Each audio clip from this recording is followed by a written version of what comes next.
So hi, my name is Lian Durón. I'm from Honduras, and I just graduated from Purdue University. I did my master's in control environment agriculture, and right now I hold a research assistant position still at Purdue University, working with vegetable production.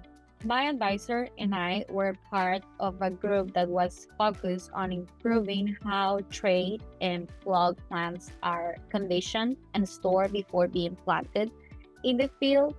And right now, the most widely used plant material by growers are bare root strawberry plants, which are grown in the field, and then after harvest, they are stored for 6 to up to 12 months. However, these often lose the quality and are more prone to soil-borne pathogen disease. So we wanted to develop storage protocols using different types of strawberry plant material that could result in stronger and more vigorous transplants, such as runner tips and tray plants. Additionally, we were also curious about how light intensity affects rooting in indoor systems, especially for strawberry runner tips, because it was something that not many studies have looked at. So, although indoor systems have been used for high value specialty crops, there is still limited research on how they can be applied to strawberries. The main topic of my project was indoor propagation and cold storage of strawberry runner tips. So I basically used indoor system to test how different light intensities affect the rooting, growth, and also the overall productivity compared to traditional greenhouse methods. And also, a second part of my project was to evaluate how temperature and the use of light during cold storage affect the transplant quality and also the performance of those strawberry runner tips and tray plants. I will say that for the propagation part, biomass production and rooting generally increase at higher light intensity levels indoors, but didn't lead to better results after transplanting them in terms of yield compared to plants produced in greenhouse. So I will say that using the lowest level of light intensity, which was for 75 micromoles per square meter per second, was slightly enough. However, higher light intensities could help to shorten the rooting period, which may be useful in commercial settings. In the cold storage study, we found that exposing transplants and runner tips to cold temperatures negatively affect the quality, especially at the lowest temperature, below zero. Also, I will have to say that using runner tips with larger crowns in both propagation and cold storage may provide some benefits during the establishment and the growth. I think one surprise was that, for example, in the propagation experiment, higher light intensities during the propagation clearly improved the early rooting development, but didn't lead to better transplant performance later.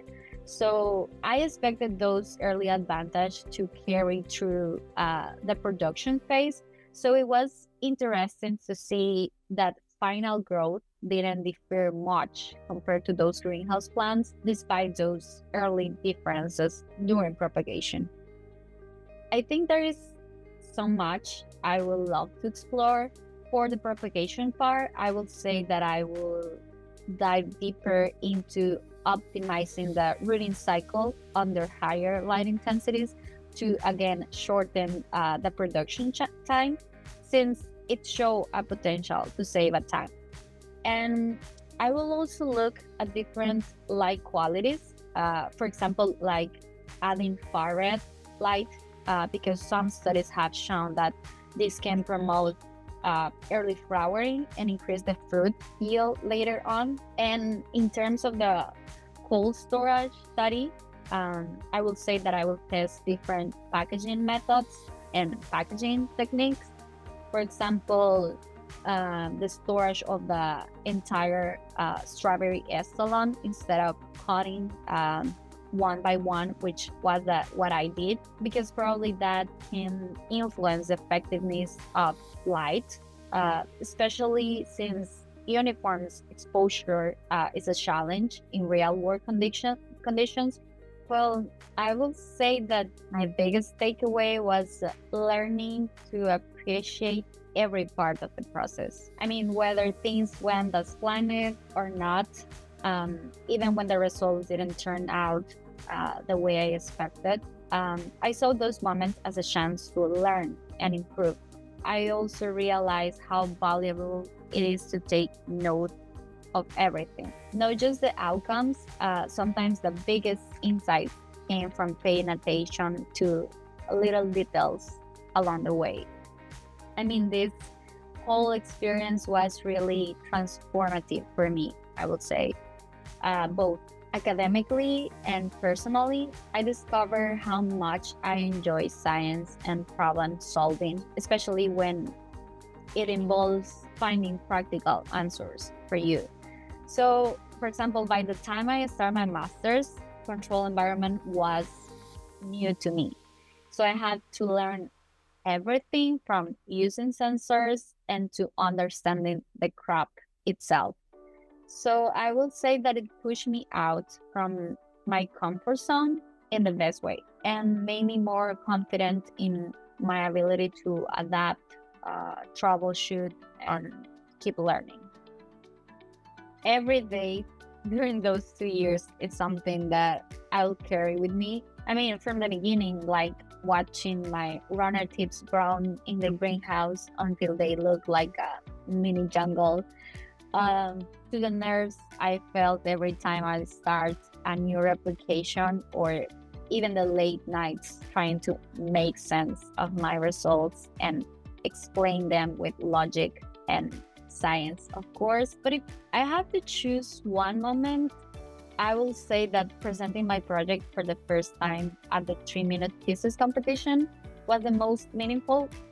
And it was because it was my first time sharing results. It was my first time presentation as a grad student, and it was in English, which is not my first language. So it was definitely a challenge, but it pushed me out from my comfort zone and made me realize that I could communicate my research clearly and confidently.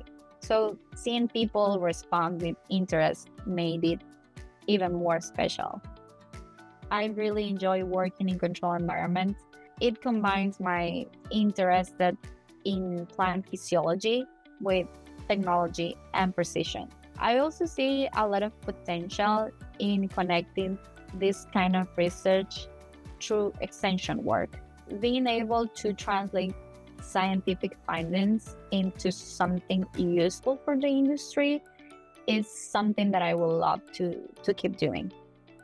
I think my project was a really solid first step. Propagating specialty crops like strawberries in vertical indoor systems, I will say that it's still pretty new. So the idea of storing plant material like tray plants or runner tips is also not widely used in the strawberry industry here yet.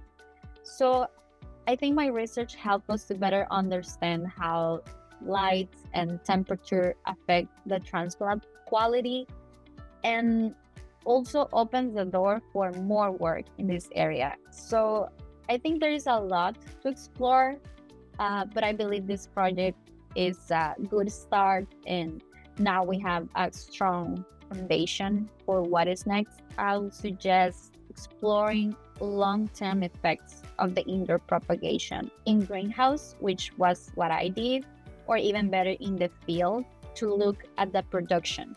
So especially looking at yield and uniformity. I think it will also be interesting to test this strategy on other specialty crops. And in terms of cold storage, evaluating different packaging materials or lighting setups, I think on the real shipping conditions will bring the research closer to commercial application.